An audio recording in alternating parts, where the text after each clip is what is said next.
गवार देवरानी की कहानी। आज मोनिका 2 महीने की बीमारी की छुट्टी के बाद पहली बार ऑफिस जा रही थी।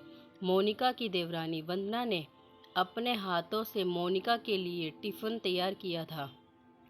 वह किचन से बाहर आते हुए बोली, छोटे से गांव से माया नगरी मुंबई के पोश इलाके में बहू बनकर आने वाली वंदना के लिए अपनी ससुराल की राह पहले दिन से ही कठिन बन गई थी। शादी के बाद अपनी एकलौती जिठानी के पैर छूने के लिए झुकी तो मोनिका पीछे हटते हुए बोली, ओह व्हाट इज़ दिस। यह किस ज़माने में जी रही है गंवार कहीं की। आजकल कोई पैर छूता है क्या? यह हाईटेक युग है। हाय हेलो और हग करने का ज़माना है। लगता है यह लड़की एजुकेटेड भी नहीं है। फिर तो भाभी से गले मिल लो वंदना, अजीत ने हंसते हुए कहा। वंदना आगे बढ़ी तो मोनिका ने नाक सिकोड़ते हुए कहा, बस बस दूर से ही नमस्कार कर दो, मैं मान लूँगी। वंदना दोनों हाथ जोड़कर नमस्कार कर आगे बढ़ गई थी। शादी के पहले दिन से ही जेठानी मोनिका का पारा 7वें आसमान पर चढ़ा हुआ था। हाईटेक सिटी मुंबई की गलियों में बचपन बिताने वाली मोनिका को किसी ठेठ गांव की लड़की बतौर अपनी देवरानी कतई पसंद नहीं थी। मोनिका ने अपने देवर अजीत की शादी अपने मामा की एकलौती बेटी लवीना से करवाने के लिए बहुत हाथ पैर मारे थे, परंतु अजीत ने उसकी एक ना सुनी थी। लवीना मॉडलिंग करती थी और शहर के स्थानीय फैशन शो में नियमित रूप से शरीक होती थी। फैशन शो के लिए वह देश के अन्य शहर में भी अक्सर जाती थी। लवीना का ताल्लुक हाई फाई सोसाइटी से था। जुहू स्कीम इलाके में स्टार बेटे बेटियों के साथ स्वच्छंद जीवन का लुत्फ उठाने वाली लवीना फिल्मों में भी अपना नसीब आजमा रही थी। मोनिका किटी पार्टियों, शॉपिंग व पिकनिक की ज़बरदस्त शौकीन थी। वह चाहती थी कि उसके परिवार में ऐसी ही कोई मॉडल लड़की आए ताकि जेठानी देवरानी में बेहतर तालमेल बना रहे। परंतु जब अजीत ने देहाती लड़की से विवाह कर लिया तो मोनिका के तमाम ख्वाब पत्थर से टकराए शीशे की भांति टूटकर चकनाचूर हो गए। वह जल भूनकर रह गई। अजीत मेडिकल का छात्रा था।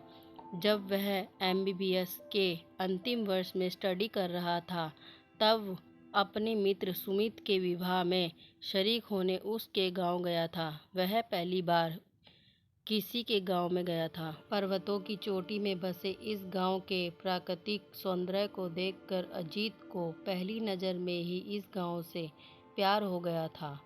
गांव के चारों ओर हरियाली, दूर दूर तक लहराते हरे भरे खेत, खेतों में फुदकती चिड़ियाँ, हरे भरे घने वृक्षों पर करतब करते पक्षी और उनकी छाँव में नृत्य करते मोर, आम के बगीचे में कूदती कोयल आदि ने अजीत को इतना प्रभावित किया कि वह शादी के बाद भी कई दिनों तक अपने दोस्त के घर पर ही रुक गया था। अपने दोस्त के विवाह में ही अजीत ने वंदना को देखा था। विवाह के 2 दिन पूर्व आयोजित संगीत संध्या में उसने वंदना को गाते और डांस करते हुए पहली बार देखा था। संगीत संध्या की रात को नींद ने अजीत की आंखों से किनारा कर लिया था। रात भर उसकी आंखों के सामने वंदना का चेहरा ही घूम रहा था। उसे लगा कि अब उसकी तलाश पूरी हो गई है। उसके दिमाग में जीवन साथी की जो तस्वीर थी उसी के अनुरूप वंदना थी। सुमित के विवाह के बाद अजीत ने वंदना के बारे में छानबीन शुरू कर दी थी। उसने परवीन के पिता शिवशंकर प्रसाद से इस बारे में पूछा तो उन्होंने बताया, बेटा वंदना पंडित राम प्रसाद की कन्या है। वे कम पढ़ी लिखी है, जिनका 2 वर्ष पहले ही काम छूट गया है।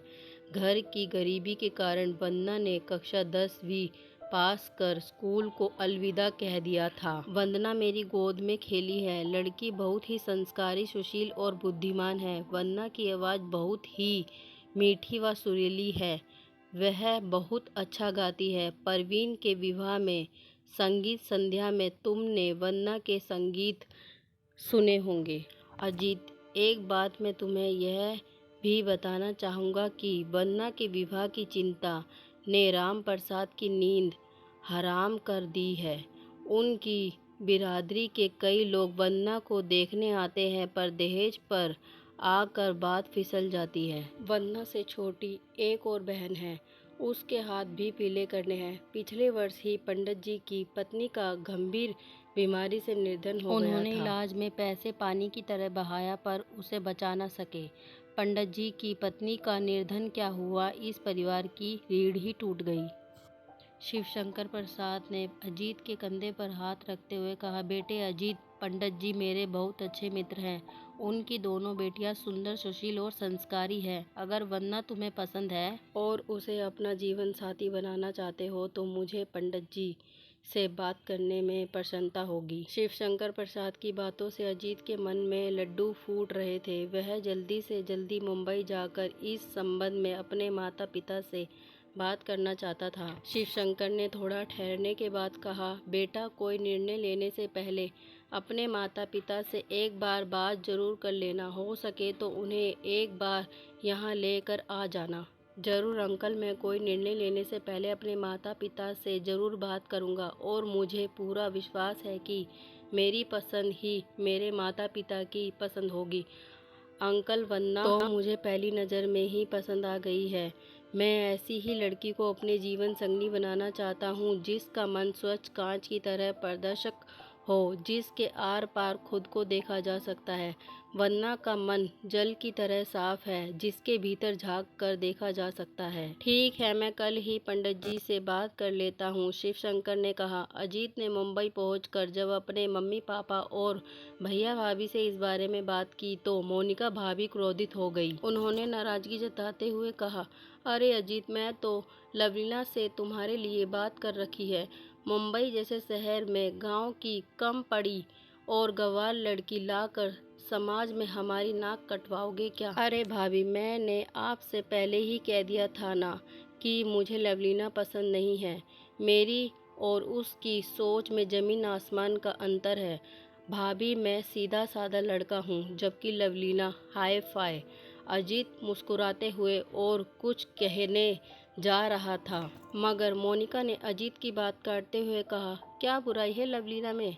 दिखने में किसी हीरोइन से कम नहीं है, अच्छी पढ़ी लिखी है, ऊंचे खानदान की है, हाई सोसाइटी से ताल्लुकात रखती है। भैया, तुम्हें ऐसी लड़की दिन में चिराग लेकर ढूंढने से भी नहीं मिलेगी।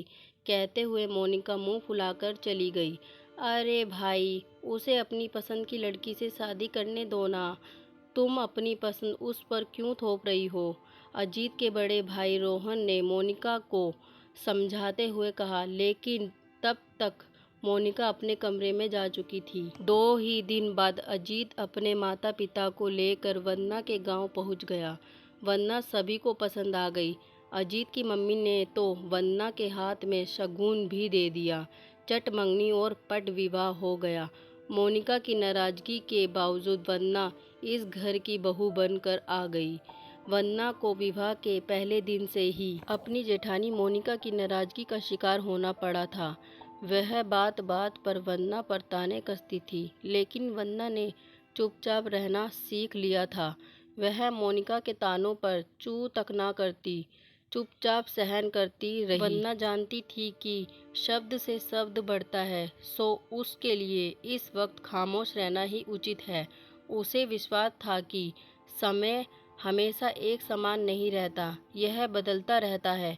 एक दिन उसका भी वक्त बदलेगा। समय बीत रहा था। मोनिका एक सरकारी बैंक में नौकरी करती थी, सो वह अपना टिफ़िन खुद बनाकर सुबह 9 बजे अपनी स्कूटी से बैंक चली जाती थी और शाम को 5 बजे के आसपास लौटती थी। वंदना से मोनिका इस कदर नाराज थी कि वह उसके हाथ से चाय तक नहीं पीती थी। मोनिका के बैंक जाने के बाद ही वंदना का किचन में प्रवेश होता था।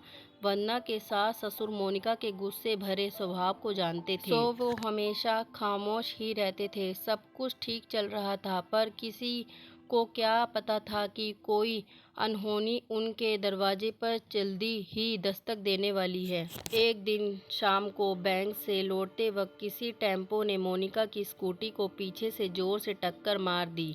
मोनिका ने हेलमेट पहना हुआ था, इसलिए उसके सिर पर चोट नहीं आई, मगर उसके दाएं हाथ और बाएं पैर पर गहरी चोट आई थी। किसी भले व्यक्ति ने अपनी कार से मोनिका को नज़दीक के अस्पताल में पहुंचाया था। अस्पताल से फ़ोन आते ही अजीत और वंदना, मोनिका के पति रोहन, ऑफिस के काम से भोपाल गए हुए थे। अजीत ने देखा कि मोनिका आईसीयू में है। डॉक्टर ने बताया कि वह अभी बेहोशी की अवस्था में है, कुछ देर में उन्हें होश आ जाएगा। हेलमेट की वजह से उनके सिर में कोई चोट नहीं आई, मगर वह घबराकर बेहोश हो गई है। उसके हाथ और पैर में गहरी चोट लगी है, फ्रैक्चर भी हो सकता है। एक्सरे रिपोर्ट आने के बाद पता चल जाएगा। कुछ ही देर में मोनिका को होश आ गया। डॉक्टर ने अजीत को इशारे से अंदर बुलाया। अजीत ने मोनिका को बताया कि वे बिल्कुल ना घबराएं, उनके हाथ और पैर में ही चोट लगी है, सिर में कहीं चोट नहीं आई है। एक्सरे से मालूम पड़ जाएगा कि फ्रैक्चर है या नहीं। कुछ ही देर बाद डॉक्टर ने एक्सरे देखकर अजीत को बताया कि मोनिका के दाएं हाथ और बाएं पैर में फ्रैक्चर है। उन्हें करीब 1 सप्ताह अस्पताल में रहना पड़ेगा। अजीत ने फ़ोन द्वारा रोहन को घटना की जानकारी दे दी। करीब 2 सप्ताह के बाद मोनिका को अस्पताल से छुट्टी मिली। अजीत और वंदना के साथ मोनिका घर पर आई। घर के दरवाजे पर मोनिका को रोककर वंदना ने कहा, भाभी, अब तुम अपने लिए पानी का गिलास तक नहीं भरोगी। डॉक्टर ने वैसे भी आपको पूरे 2 महीने आराम करने की सलाह दी है। फिर आपके एक हाथ और एक पैर पर प्लास्टर चढ़ा है, सो आपको अब आराम की सख्त ज़रूरत है। आज से आप मुझे कोई भी और किसी प्रकार का काम करने के लिए कहने में कोई संकोच नहीं करोगी। ऐसा मुझसे वादा करो, तभी आपको मैं घर के अंदर आने दूंगी। यह कहने के साथ ही वंदना बीच दरवाजे पर खड़ी हो गई। मोनिका की आंखों से आंसू छलक पड़े। उसने वंदना को एक हाथ से अपनी ओर खींचते हुए उसका माथा चूम लिया और रोते हुए बोली, वंदना, मुझे माफ़ कर देना। मैंने तुम्हें ना जाने क्या क्या कहा और तुम्हें बेवजह परेशान भी बहुत किया। तुम पिछले 2 सप्ताह से सब कुछ भुलाकर मेरी सेवा कर रही हो। इतनी सेवा तो अपना भी कोई नहीं करेगा।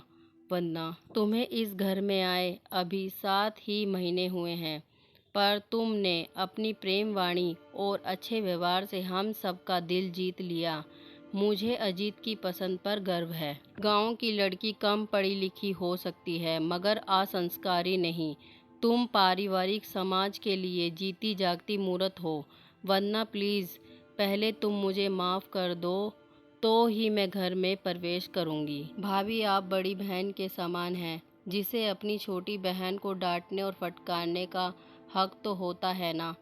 फिर भला मुझे बुरा क्यों लगेगा? आप माफ़ी की बात करके मुझे शर्मिंदा ना करें, यह तो आपका विनय है, भाभी कहते हुए वंदना ने अपनी जेठानी को बाहों में भर लिया। अरे भाई, देवरानी और जेठानी की डायलॉग बाजी खत्म हो गई हो तो हम अंदर चले क्या? मुझे और अजीत को ज़ोर से भूख लगी है। दरवाजे के बाहर खड़े रोहन ने अजीत की ओर देखकर मुस्कुराते हुए कहा, हाँ हाँ भाई साहब, ख़त्म हो गई है हमारी डायलॉग बाजी।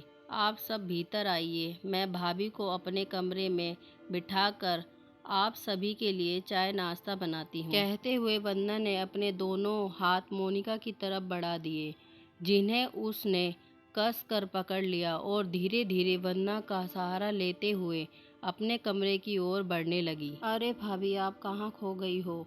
अब तो मेरा हाथ छोड़ो ना। आपने कब से इसे कस कर पकड़ रखा है? आपको बैंक जाने में देर हो रही है। वंदना ने कहा, ओह सॉरी वंदना, मैं तो अतीत में पहुंच गई थी। कहते हुए मोनिका ने वंदना के हाथ से टिफ़िन लिया और अपने पति रोहन के साथ धीरे धीरे सीढ़ियों से उतरने लगी। भाभी, आपका टिफ़िन। और वंदना मोनिका के करीब पहुंची तो मोनिका उसे गले लगा लिया। मोनिका की आंखों से आंसू बहने लग गए। उसको वह पुरानी यादें याद आ गई जो उसने वंदना के साथ बुरा बर्ताव किया था।